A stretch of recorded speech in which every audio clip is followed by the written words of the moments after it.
우리 앞뒤 좌우 인사합니다. 아, 덥다. 아, 덥다 해보세요. 아, 덥다. 아니다. 아, 따뜻하다. 따뜻하죠? 날씨 참 따뜻합니다. 자, 오늘 우리 정점선 할머니가 이렇게 또 일생에 교회 처음 나오셨어요. 참, 이제 같이 예수 믿고 꾸준히 다녀서 천국 갑시다. 같이 천국 가셔야 돼요. 자, 오늘 제목은 시련, 축복을 받는 하나님의 과정. 시련은 결국 축복을 받는 하나님의 과정이다. 시련이 그냥 끝나보는 것이 아니고 그 과정은 하나님 앞에 복을 받는 과정이다. 이런 제목으로 말씀을 드리겠습니다. 자, 길고 지루했던 장마, 참 비 많이 쏟아졌죠, 그죠? 엄청나게 쏟아졌어요. 이 앞에 개천도 넘칠 뻔하도록 그렇게 참 비가 많이 왔는데, 이 비로 말미암아 우리의 삶의 터전이 핥히고 쑥대밭이 되고 지나갔어요. 전국을 강타한 집정호우는 많은 이들에게 소중한 생명과 재산을 앗아갔습니다. 그 상처가 채 안 볼기도 전에 이제는 뭐 숨이 턱턱 막히는 그런 폭염이 우리를 지치게 만들죠. 이런 거대한 자연 앞에서 한낱 우리 인생은 참 보잘것없는 연약한 존재다. 그걸 다시 한번 깨닫습니다. 이처럼 이해할 수 없는 고난 앞에서 우리는 질문하게 됩니다. 하나님, 왜 우리에게 이런 기후의 시련을 주십니까? 이렇게 비가 쏟아지고 재산을 잃고 또는 그것이 끝나자마자 이렇게 폭염에 시달려서 서울 같은 데는 막 40도가 넘는 이런 더위가 오게 합니까? 오늘 우리는 이런 질문에 대해서 가장 명확한 대답은 시련은 우리를 무너뜨리는 고통이 아니라 더 큰 축복으로 빚어가는 하나님의 과정이다. 아멘. 그런 위대한 법칙을 통해서 말씀을 붙들기를 주의 이름으로 축원합니다.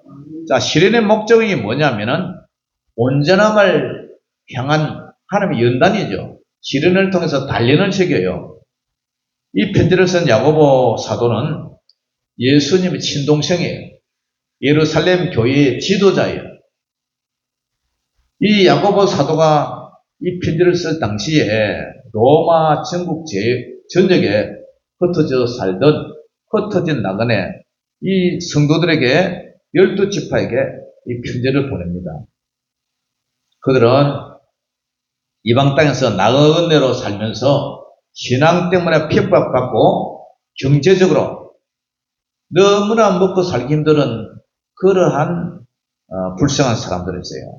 사회적으로도 소외를 당하고 여러 가지 시험의 한복판에서 노출되어 있던 그러한 사람들이었어요.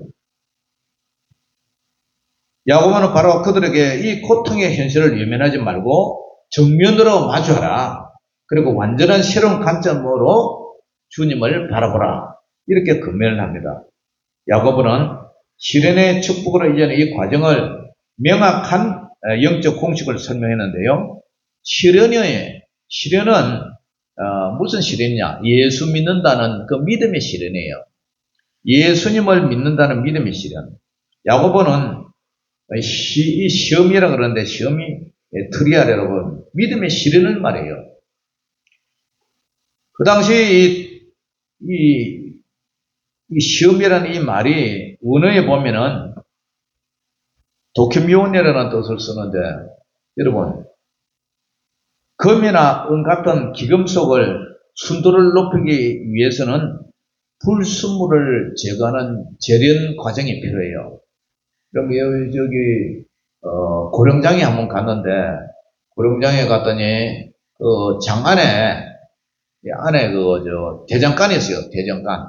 대장간에 옛날에는 뭐 손으로 이렇게 막 풍력을 이렇게 밀어가지고 그죠? 이게 바람이 일어났지만 지금은 전기가 들어오니까 펌프에서 모터에서 바람이 샥 부니까 계속 이제 불꽃이 막 이렇게 튀어나죠. 그러면 이제 대장장이 어떻게 해요? 쇳동가리를 하나 그 집어넣어가지고 불이 붉게 붙어 있으면 그 집게로 가지고 나와서 망치로 계속 두드려요. 예? 두드리는 거. 이 두드리는 게 뭐냐면은 시련이에요, 시련. 두드려가지고 거기서 낫도 나오고 호미도 나오고 깽이도 나오고 뭐 별게 다 나와요. 자기가 하고 싶은 대로. 그러니까 이 쇳덩어리 입장에서는 얼마나 고통스러워요. 뜨거운 데 들어갔다가 두들겨 맞지, 예? 잘라지지. 얼마나 이 쇳덩어리 입장에서는 고통이 심해요. 이 포항제철에 가면요. 온갖 전국에서 모인 고물, 녹슬은, 예, 그런 것들 팍 안에 집어넣어요. 그럼 붉은 용광로 속에 팍 끓어요. 그 쇳덩어리들이. 그래가지고 불순물들은 싹 빠지고 거기서 나온 걸러진 쇳물을 가지고 이제 철판 만들고 흡판 만들고 연판 만들고 거기에서 뭐 자동차도 나오고 거기에서 건물을 짓는 철제 빔도 나오고 그곳에서 선박을 만드는 이 배, 그죠? 그 철갑도 나오고 다 걸어 놓는 거예요. 그러니까 이 우리가 예수 믿는다는 것은 용광로 속에 집어넣어 가지고 옛 사람을 걸러내고 옛 못된 성질, 옛 것 다 걸러내고 이제 새 사람으로 하나님의 사람으로 걸러내는 그런 과정을 시련이라고 그래요. 시련. 그런 게 없다면 여전히 옛 사람으로 살 수밖에 없어요. 그래서 하나님은 우리를 이 시련 가운데 집어넣는 것은 우리를 파괴하는 것이 아니라 새 사람으로 만드는 믿음 안에 불순물을 제거하고 순수하고 강한 믿음을 단련시키기 위해서, 연단시키기 위해서 그렇게 한다는 거예요. 할렐루야. 그렇게 하면은 이런 시련이 오면은 그러면 우리 성도들 입장에서는 어떻게 해야 돼요? 참아야 돼요. 인내가 필요하다. 인내. 이 재련 과정을 통과할 때 생기는 첫 번째 결과말이 바로 인내예요. 참아야 돼요. 네, 참아야 돼요. 이건 뭐 수동적으로 우리가 뭐 억지로 참는 게 아니라 주님 붙들고 참는 거예요. 네.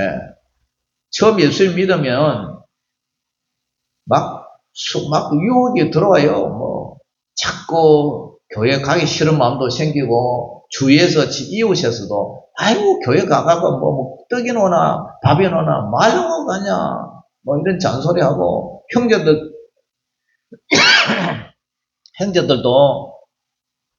막 이상한 구설수 소리가 나고 하여튼 이런 시련이 와요. 예, 인내 그럴 때마다 참아야 돼요. 참아야 돼요. 폭풍 속에서도 닻을 내리고 굳건히 버티는 배처럼 어려운 상황 속에도 흔들리지 않는 그런 믿음을 지키기 위해서는 소망을 향해 나가는 적극적 힘, 그 믿음이 필요해요. 그래야 이 시련에 우리를 어떻게 해요? 신앙의 근육을 단련시키는 인내의 힘을 길러준다. 여러분, 덥다고요. 가만히 집에 있으면은 우리 몸에 근육이 자꾸 빠져요. 그러면 허벅지 살도 빠지고 장단지 살도 빠지고 나중에 걸으면 다리가 후들후들해요. 그런데 시원한 이제 낮에는 덥지만 저녁에는 좀 시원하더라고요. 그래서 들도 걷는 거예요. 계속 이 몸의 근육이라는 것은 괴롭히고 단련시키고 자꾸 몸을 혹사시키게 돼요. 그래야 몸에 근육이 붙는단 말이에요. 그러니까 이와 마찬가지로 믿음의 시련도 이런 믿음을 시련을 통해서 인내를 만들어내는 것은 하나님이 우리를 더욱더 성숙한 사람으로 더욱더 하나님을 잘 믿는 하나님의 자녀로 만들기 위해서 이런 시련을 통해서 인내가 우리가 필요하다는 거예요. 할렐루야. 그래서 그 인내 후에는 뭐가 필요하냐면은 온전하고 구비됨이 없이, 자, 3절, 4절 같이 읽어봅니다. 시작. 이는 너희 믿음의 시련이 인내를 만들어내는 줄 너희가 알미라. 인내를 온전히 이루라. 이는 너희로 온전하고 구비하여 조금 더 무엇이 없게? 부족함이 없게 하렴이라. 그러니까 부족함이 없게 하기 위해서 우리는 시험을 당하든 온전히 기쁘게 여기라는 거예요. 기쁘게. 시험이 오면 하나님께서 이걸 통해서 또 다른 선물을 주시려나 보다. 그렇게 기쁘게 여기라는 거예요.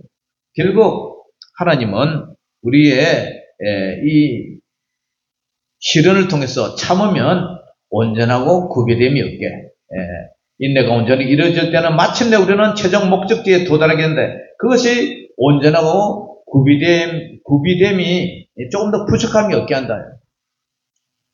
저 홍수가 나면 산 골짜기에서 막 도랑물이 막 쏟아져 내려오면은 그죠? 거기서 타고 내려온 돌멩이들이 막 굴러 내려오잖아요.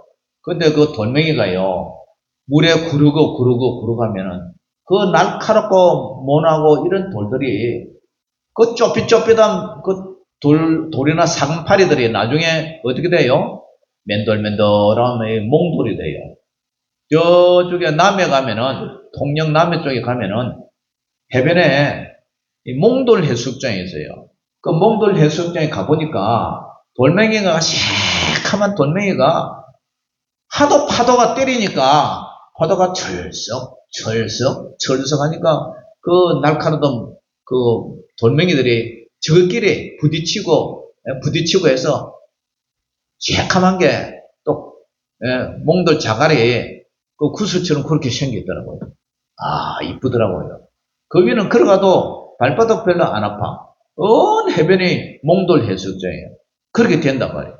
처음에는 성질도 막 부리고 혈기도 부리고 못됐고 교회는요 깡패도 오고 도둑도 오고 별의별 사람 다 오잖아요. 우리 교회는 뭐 사람들이 없으니까 뭐 잘 모르지만 저 서울 같은 큰 교회는 그 사람들 속에 온갖 사람들이 다 몰려와요. 그런데 그 사람들이 예수 믿고 어떻게 돼요? 하나님이 다스리고 만지고 고난도 주고 시험도 주고 그렇게 참고 그런 사람들 나중에 어떻게 돼요? 그 사람들을 훈련받고 집사님도 되고 권사님도 되고 장모님이 돼요. 그러니까 과거에는 그 사람들이 형편없는 사람이었지만 예수님을 믿고 새 사람 되니까 과거에 있는 옛사람 싹 벗어버리고 인격이 훈련되고 예수님 닮아가려는 그런 끝없는 기도와 노력 가운데 그 성품이 성령님이 만져주셔서 새 사람이 되더라고요. 할렐루야. 그러니까 사람은요 변해요. 이 교회 오면 변하게 돼 있어요. 아주 못된 사람이라 할지라도 누구든지 예수님을 믿으면 새 사람으로 변해돼요. 할렐루야. 그래서 교회가 좋은 거예요. 그런데 이런 것은 모두 믿음의 실현에서 인내를 만들고 인내가 결국 온전하고 구비됨이 없는 그런 성령의 사람으로 만든다는 거예요. 그러니까 어떻게 해요? 기뻐하라. 시험을 만나거든 기뻐해야 된다는 거예요. 자, 창세기에 보면은 요셉이라는 사람이 나와요. 이 요셉은 참 하나님의 원대한 꿈을 주셨죠. 그래서 그 꿈을 13년 전에 걸치어서 그 꿈을 이루기 위해서는 시련이 시작됐어요. 형들의 미움을 받아가지고 구덩이에 빠뜨렸어요. 저놈 저거 짐승이 물러갔다 그러자. 그 구덩이에 빠뜨리고 죽이자 그랬죠. 죽이지는 말자. 짐승이 물고 갔다 해서 구덩이 빠뜨려놔요. 그래가지고 이제 지나가는 그 사람들에 의해서 이제 포로로 노예로 끌려갔죠. 애굽으로. 그런데 이 요셉이 정말 하나님 믿음대로 살려다 보니까 아이고 그 보디발의 아내가 남자가 보니까 자기 집에 들어오는 종이 너무 잘생겼단 말이에요. 그래 너무 잘생기니까 남편 몰래 그 총각을 좋아하는 마음이 생겨가고 맨날 한번 자자 그러게 한번 자자. 눈을 맞추고 한번 자자. 그런데 이 총각은 내가 하나님 앞에 어떻게 내가 죄를 지을 수가 있느냐. 그래가 도망가다가 결국 감옥에 갔죠. 그래서 이 감옥에 가서 정말 그 고생 끝에 나중에는 애굽의 국무총리가 되잖아요. 근데 그 과정을 가만히 생각해 보면은 요셉은 완전히 실패한 인생이었어요. 형제들한테 팔렸죠. 그 다음에 죄도 없는 듯 죄를 뒤집어 썼죠. 억울하게 감옥 생활을 했죠. 그렇지만 그 실은 하나님의 축복을 위한 준비 과정이었다는 사실이에요.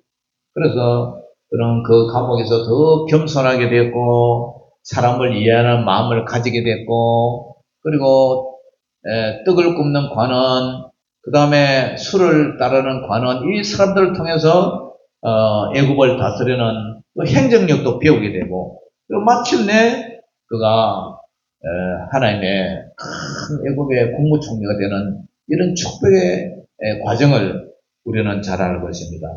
그래서 그 시련은 그를 어떻게 했어요? 온전하고 구비하여서 기근 때에 민족을 구원할 그런 훌륭한 지도자로 만들었고, 오늘 그는 형제들에게 문수를 갚지 않고 하나님이 생명을 구원하시려고 나를 당신들보다 먼저 보내셨나이다. 그렇게 고백을 한 거죠. 바로 요셉의 시련은 모두를 위한 축복의 준비 과정이었던 사실이었습니다. 사랑하는 성도 여러분, 욥은 어떻습니까? 욥은 하나님 보시기에 온전하고 정직한 의인이었어요. 정말 하나님 보시기에 그런 의인이 없는데 그는 까닭없는 재앙이 계속 집에 다가오는 거예요. 하루아침에 태풍이 불어서 하루아침에 강도가 와서 연속으로 일어나는 그 죄 10명이 있는 자녀들이 하루 다 죽어버렸어요. 얼마나 억울해요. 그러니까 이 시련에 이유 없는 재앙이 아니라 신앙을 한 단계 더 깊은 차원을 이끄는 성숙의 과정이었어요. 심지어 자기 마누라는 하나님을 욕하고 죽어라, 나가 죽어. 그리고 친구라고 찾아온 놈들은 맨날 네가 죄가 많아서 그래 됐지 계속 위로하는 것이 아니라 정죄를 했어요. 그런데 나중에 이 고난이 결국은 욥을 성숙의 과정으로 이렇게 만듭니다. 욥은 처절하게 부르짖었지만 끝내 하나님의 주권을 인정하면서 마침내 이렇게 어떻게 고백해요? 내가 죽게 대하여 귀로만 듣기만 했는데 이제는 내가 주를 눈으로 뵙는다고 욥기 42장 5절에 그렇게 고백을 하는 거예요. 그러니까 귀로만 듣던 그 막연한 하나님에 대한 믿음이 이제는 고난을 통과하고 나니까 내가 눈으로 이제 하나님을 직접 보는 그런 믿음으로 살았다는 거예요. 우리가 그렇잖아요. 우리가 말로만 듣는 하나님이 아니라 믿음이 깊어지면 하나님 앞에서 하나님을 보는 듯이 살잖아요. 하나님이 직접 쳐다보는 듯이. 여러분, 옆에 하나님이 딱 보고 있는데 함부로 우리가 죄를 짓겠습니까? 겁이 나고 두려워서도 잘 못 짓잖아요. 그런데 하나님이 보는 신앙이 아니고 하나님의 까마득하게 듣는 신앙으로 있으면 하나님 앞에 그저 죄 짓는 거 별거 아닌 것처럼 그렇게 살잖아요. 그런데 하나님 보는 것처럼 딱 주님이 나를 언제나 이렇게 쳐다보고 있다. 이렇게 생각하면은 우리는 죄 짓는 것을 두려워한단 말이에요. 그것뿐만 아니라 죄뿐만 아니라 하나님이 나를 이렇게 딱 쳐다보고 있으니까 어떤 마음이 들어요? 마음이 든든하죠. 내가 사막의 엄침한 골짜기로 다닐지라도 해를 두려워하지 않는 것은 여호와 되신 목자께서 나와 함께 동행하고 나를 쳐다보기 때문에 겁이 나는 거예요. 할렐루야. 그러한 믿음으로 성숙하게 된다는 말이죠. 이 믿음의 고백 후에 하나님은 이 욥에게 이전에 있던 그 갑절의 복을 주셨어요. 그래서 욥의 시련은 그의 믿음을 정금같이 단련해서 더 큰 첩보로 담아내는 그릇이었습니다. 그것이 바로 하나님의 승리였던 것입니다. 엘리야 시대에 가뭄이 왔어요. 자그마치 얼마나? 한 달, 두 달이 아니었어요. 3년 6개월 동안 물 한 방울 하늘에 안 떨어지는 거예요. 비 한 방울 안 오는 거예요. 온 세상이 쫙 말라가고 시냇물도 다 말라버리죠. 짐승들이 흑흑 막 쓰러져 죽고요. 사람들은 물을 찾아서 계곡마다 다니면서 구덩이 판다고 난리고 그런 시절이었어요. 그런데 이 문제의 핵심을 깨들본 이 엘리야는 비를 구하기 전에 하나님 비 좀 주세요, 비 좀 주세요, 비 좀 주세요. 비를 구한 게 아니라 엘리야가 먼저 한 것이 뭐예요? 먼저 무너진 여호와의 제단을 다시 수축했어요. 여호와의 무너진 제단을 다시 쌓아서 하나님과의 관계가 무엇인지 하나님의 관계를 먼저 회복했다는 거예요. 백성들이 회개하고 나중에는 하늘에서 그죠? 그 물을 갖다가 뿌린 그 재물 위에 기도했으니까 하나님이 불을 내려서 다 태워버렸어요. 불이 내려서 제단과 물을 다 태워버렸어요. 그때 사람들이 와 하면서 공을 칩니다. 여호와 그는 하나님이시다. 여호와 그가 진짜 하나님이시다. 이 바알과 아세라 신이 하나님이 아니고 비를 내리시는 그분이 진짜 하나님이시다. 할렐루야. 그분이 바로 하나님이시다. 3년 6개월의 그 기나긴 가뭄 속에 축복의 담배가 싹 쏟아집니다. 인생의 가뭄과 같은 시련을 극복하기 위해서는 먼저는 문제 해결을 구하기 전에 먼저 하나님의 관계를 먼저 회복시켜야 된다. 무너진 재단을 수축했더니 거기서 비가 쏟아졌다. 바로 이런 과정이 필요하다. 그것이 결국 시련이라는 과정을 통해서 이루어진다는 거예요. 사랑하는 성도 여러분, 이 들판에 이 곡식이 작은 씨앗이 싹을 틔우기까지 수많은 시련을 겪습니다. 뜨거운 햇볕과 세찬 비바람, 가뭄 이런 고통을 겪어서 이 여름 이런 얼마나 뜨겁습니까? 이런 것을 겪어서 그것을 이긴 놈이 가을에 튼튼한 곡식 열매가 맺는다는 사실이에요. 우리 믿음도 마찬가지예요. 하나님은 때로는 우리를 병이 들어서 몸이 아파서 그 병 때문에 시련을 주기도 하고 어떤 사람은 경제적으로 어려움을 주고 바싹 망하게 하든지 그런 고난을 통해서 주님을 붙잡게 하고 어떤 사람은 사람과 사람과의 관계가 깨져서 그런 시련의 풀무불 속에 던져 넣었어요. 그러나 오늘 말씀을 통해서 우리는 이 시련이 우리를 하나님이 망하게 하려는 저주가 아니라 우리 믿음의 불순물을 제거하고 그 순결한 믿음의 사람으로 비덕하시는 하나님의 연단의 과정이라는 사실. 시련 속에서 우리는 비로소 고통을 당하고 시련을 당하면 세상에 헛된 것을 다 내려놓게 돼요. 오직 하나님을 의지하게 돼요. 하나님께서 일하시는 이 고통의 과정을 우리가 인내로서 참다 보면 오늘 본문처럼 야고보서의 약속처럼 영적으로 성숙해지고 우리는 야고보서의 약속처럼 그죠? 온전히 구비하여 온전히 갖춰져서 조금 더 부족함이 없는 축복의 열매를 맺게 된다는 사실이에요. 그게 뭐예요? 12절 읽어봅니다. 12절. 1장 12절 시작. 시험을 참는 자는 복이 있나니 이는 시련을 견뎌낸 자가 주께서 자기를 사랑하는 자들에게 약속하신 뭐를 얻는다? 생명의 면류관을 얻을 것이기 때문이다. 생명의 면류관. 여러분, 생명의 면류관이 무엇입니까? 바로 구원을 받는다는 거예요. 구원. 영원 구원을 받을 수 있다.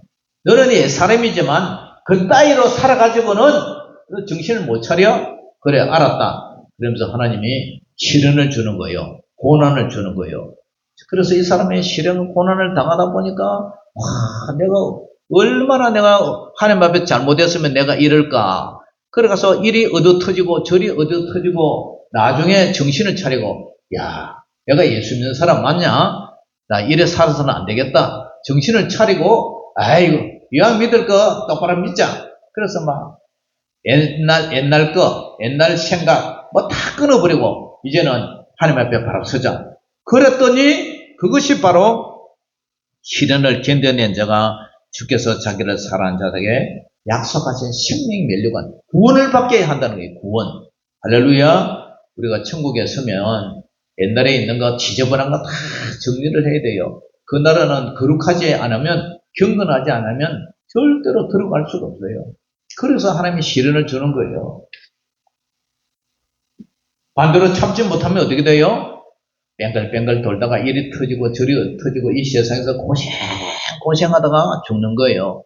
마치 구약의 이스라엘 백성들처럼 뺑글뺑글 돌다가 결국은 가나안 땅에 못 들어가고 멸망하고 마는 거예요. 사랑하는 성도 여러분, 지금은 어떤 시련의 과정이 우리의 삶을 한복판을 지나가고 있습니까?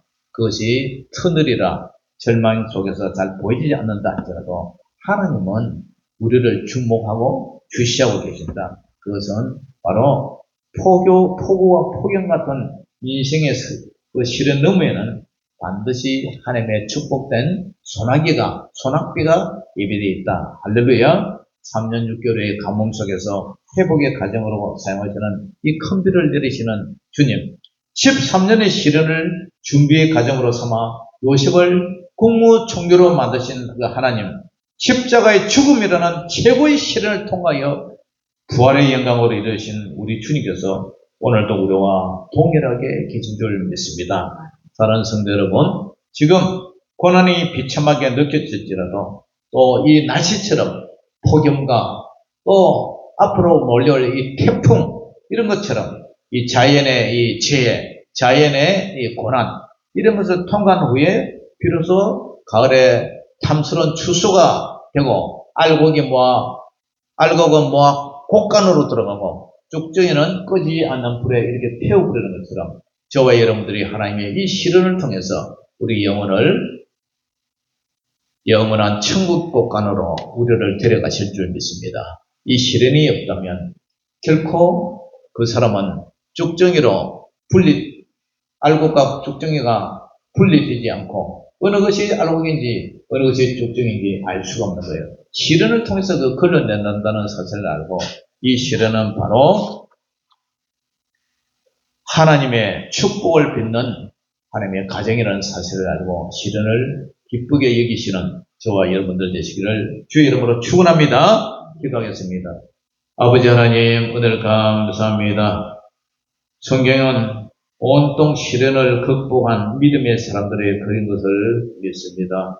저희들도 시련이 오면 시험이 오면 기쁘게 여기고 이 시련을 믿음으로 참고 견뎌서 잘 통과해서 결국 믿음의 결국은 영원 구원이라는 사실을 알고 우리의 믿음이 정말 주님 앞에 정금같이 아버지 하나님이여 알곡같이 빛나는 저희들 되게 하여 주시옵소서. 우리 성도님들도 시련이 올 때 시험이 올 때 믿음으로 잘 참아내고 잘 견뎌내는 저희들 되게 하여 주시옵소서. 예수님 이름으로 축복하며 기도 올려옵나이다.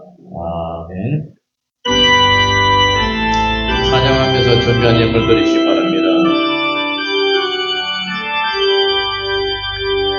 내 저를 가까이 하게 하고 십자가 지났던 고생이나 내 생소원은 늘 찬송하면서 주께 나아가기 원합니다. 내 고생하는 것 겠냐고니 돌베개 베고자 가섭니다. 꿈에도 소원이 늘 찬송하면서 주께도 나가기 원합니다. 천성에 가는 길 험하여도 생명길 대나니 은혜로다. 천산을 부르니 늘 찬송하면서 주께도 나가기 원합니다. 야곱이 잠깨어 일어난 후 돌단을 쌓아 엄마가서 숨질 때 되도록 늘 찬송하면서 주께도 나가기 원합니다. 아멘. 하나님 아버지 은혜를 감사합니다. 이 시간에도 살아계신 우리 주님을 찬양합니다. 오늘도 주님 앞에 귀한 예물을 올려드립니다. 우리 주님께서 기쁘게 흠령하여 주시옵소서.